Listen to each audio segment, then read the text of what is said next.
ये कोचिंग संस्थाएं राजस्थान में सरकारी नौकरी पाने के लिए अगर कहीं भी गलत है तो हम सब लोग हैं। हम लोग नहीं बना रहे हैं। क्यों नहीं बना रहे हैं? आज क्या वो परीक्षा प्रणाली उस विद्यालय और कॉलेज की तरफ हमारे विद्यार्थियों को लेकर जा रही है?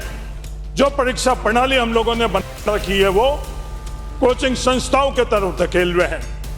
तौर के ऊपर हम लोग देखकर और उसमें सदस्य नियुक्त कर रहे हैं कि हम लोगों की मंशा क्या है, हम लोगों की नीति क्या है, उस पेपर के अंदर क्या खेल हो रहा है। हम लोग सब बहुत बातें करते हैं पेपर लीक। तो कई लोग कह रहे हैं कि नहीं साहब ब्यूरोक्रेट चला रहे हैं, ब्यूरोक्रेसी के मुख्य हैं। बिल या कानून तक सीमित नहीं है राजस्थान का भविष्य। इस बात को अगर गंभीरता से हम समझेंगे जब एक सकारात्मक दिशा में हम लोग जा पाएंगे। सभापति महोदय, कोचिंग बिल, ये कोचिंग संस्थाएं राजस्थान में दो तरह की कोचिंग राजस्थान में हो रही है। एक स्कूली शिक्षा में जो बच्चे हैं 9वीं 10वीं 11वीं 12वीं उसके माध्यम से जो देश की प्रतिष्ठित संस्था है उनमें एडमिशन के लिए, जिसका कोटा एक अपने आप में केंद्र बना हुआ है, और दूसरी सरकारी नौकरी पाने के लिए जो परीक्षा प्रणाली हम सब लोगों ने मिलकर तय करे हुए है, उस परीक्षा प्रणाली में सफल होने के लिए कोचिंग संस्थाएं है वो। सभापति महोदय, ये कोचिंग संस्थाएं दोनों के संदर्भ में अगर कहीं भी गलत है तो हम सब लोग हैं। उन संस्थाओं में एडमिशन के संदर्भ में क्या इस तरह के परीक्षा पेपर हम लोग नहीं बना सकते हैं जो स्कूली शिक्षा के सिलेबस के आधार पर हो? हम लोग नहीं बना रहे हैं। क्यों नहीं बना रहे हैं? आज ये सबसे बड़ा सवाल हम लोगों के सामने है। क्या हम प्रदेश के साथ में, देश के साथ में, या कोचिंग संस्थाओं के साथ में अगर इसका उत्तर ढूंढेंगे तो हम लोग सब उन कोचिंग संस्थाओं के साथ में नजर आते हैं। जो सरकारी नौकरी के संदर्भ के अंदर जो हमने व्यवस्था कर रखी है, परीक्षा प्रणाली हम लोगों ने जो बना रखी है, क्या वो परीक्षा प्रणाली उस विद्यालय और कॉलेज की तरफ हमारे विद्यार्थियों को लेकर जा रही है या इन कोचिंग संस्थाओं के तरफ धकेल रही है?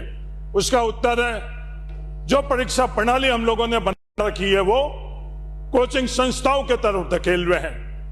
क्या हम लोगों की जिम्मेवारी नहीं बनती है कि उस परीक्षा प्रणाली को ही हम लोग बदले? पर हम लोग सब मौन है, शांत है, और कई हद तक हम लोग उससे सहमति भी देते हैं। जो संस्थाएं हैं जिसके माध्यम से हमारे प्रदेश के विद्यार्थी नौकरियों के लिए परीक्षा दे रहे हैं, क्या वो संस्थाएं आरपीएससी जैसे निष्पक्ष है? क्या उसके अंदर जो नियुक्ति की जा रही है उनके पैमाने क्या है? क्या जातीय तौर के ऊपर हम लोग देखकर और उसमें सदस्य नियुक्त कर रहे हैं, या उस सदस्य की योग्यता और निष्पक्षता के तौर पर कर रहे हैं? सभापति महोदय, निष्पक्ष तौर पर इसका उत्तर ढूंढे। कोई भी सरकार हो, जो आरपीएससी के सदस्य की नियुक्ति का आधार हम किसी न किसी पक्षीय तौर पर करते हैं, उसके निष्पक्षता और योग्यता के आधार पर नहीं करते। इस जाति का होना चाहिए, इस विचारधारा का होना चाहिए, मेरा होना चाहिए, तेरा होना चाहिए। कोई भी व्यक्ति अगर इसका आकलन करे आरपीएससी के सदस्य के तौर के ऊपर, उसको जवाब मिल जाएगा कि हम लोगों की मंशा क्या है, हम लोगों की नीति क्या है। फिर जो पेपर ये व्यवस्था और ये संस्थाएं बना रही है और उस पेपर के अंदर क्या खेल हो रहा है। हम लोग सब बहुत बातें करते हैं पेपर लीक। उस पेपर लीक का मूल आधार ये दोनों है, परीक्षा प्रणाली और वो संस्थाई। उसके तरफ हम लोग कभी भी बात नहीं करते, और उसको हम नहीं बदलेंगे तो कौन बदलेगा। ये सवाल उठता कि पेपर लीक होते हैं, हां हो रहे हैं। परीक्षा प्रणाली गलत है, हां परीक्षा प्रणाली गलत है। यह संस्था गलत है, हां गलत है। जब इन तीनों सवालों का किसी से भी अगर हम लोग सवाल करें उसका उत्तर यह है, तो उसका समस्या का समाधान कौन ढूंढेगा? ये सदन ढूंढेगा या और कोई ढूंढेंगे? मेरे से पूर्व वक्ता कह रहे थे ब्यूरोक्रेसी, पूरे की पूरी जिम्मेवारी हमने ब्यूरोक्रेसी को दे दी। सरकार के संदर्भ में भी ये बातें आ रही कि सरकार कौन चला रहा है, कौन सी आदर्श ताकत सरकार चला रही है। तो कई लोग कह रहे हैं कि नहीं साहब, ब्यूरोक्रेट चला रहे हैं, ब्यूरोक्रेसी के मुख्य हैं वो चला रहे हैं। तो सरकार चलाने का तो